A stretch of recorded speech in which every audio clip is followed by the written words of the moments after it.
Coucou les amis, je vous souhaite une très belle année 2025 jusqu'au bout, jusqu'à la fin de l'année 2025.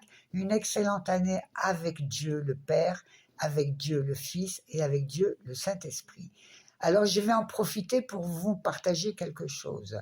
Alors, on se souvient que dans la Genèse, le serpent est allé séduire Adam et Ève, et en fait, on comprend bien qu'il est allé les détourner du plan parfait de Dieu.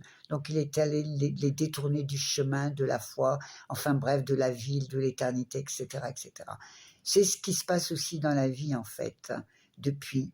Chaque fois qu'on rencontre quelqu'un qui n'appartient pas à Dieu, qui n'appartient pas à Dieu, qui n'appartient pas au Seigneur, il risque de nous éloigner de Dieu, de nous éloigner de la trajectoire de Dieu, etc. Faisons attention à ces personnes-là. Et il y a ceux, au contraire, qui viennent et qui, au contraire, nous ramènent de plus en plus vers Dieu, nous réconcilient de plus en plus avec Dieu, etc., etc., au travers de pas mal de choses, en fait. Bref.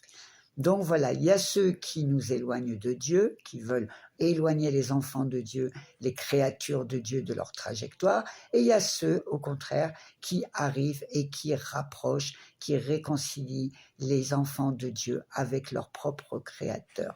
Voilà, je voulais vous partager cela, et en même temps, je voulais vous partager quelque chose. La parole nous dit que heureux celui qui pratique, qui met en pratique la parole de Dieu. Il est heureux. Le bonheur appartient à ces personnes-là, car Jésus a dit le vrai bonheur, c'est de faire la volonté de Dieu. Dans l'Apocalypse, il est écrit heureux celui ou celle qui écoute la parole, la prophétie du livre de l'Apocalypse, ou qui l'écoute ou qui, etc. Heureux celui et celle qui écoute la parole de la prophétie.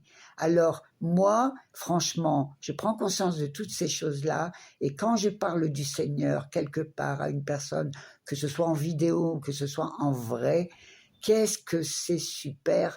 Je suis heureuse, et non seulement je suis heureuse, mais je sais que le Père est content de moi.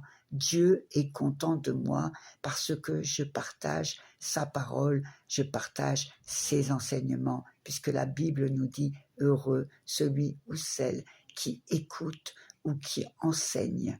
Soyez bénis au nom de Jésus-Christ, et ne nous lassons jamais de partager la parole de Dieu, parce que c'est un pur bonheur que de partager la parole de Dieu. Et l'ennemi de nos âmes, le diable, Satan, Lucifer, tous les noms appropriés, tous les noms qu'on peut lui donner, lui fera tout pour nous éloigner, nous faire penser, mais nous faire douter de ce que l'on partage, etc., de nous mettre dans la pensée, dans le cœur, que ça ne sert à rien, ou je ne sais pas quoi, ou de nous mettre un peu de gêne par rapport à cela. Mais rappelons-nous que le Seigneur a dit « Heureux celui ou celle qui écoute la parole de Dieu et qui la met en pratique ». Heureux celui qui écoute et heureux celui qui enseigne. Au nom de Jésus-Christ, encore une fois, je vous souhaite à tous et à toutes une excellente année 2025 remplie de trésors de la parole de Dieu. Amen et amen. Bye bye.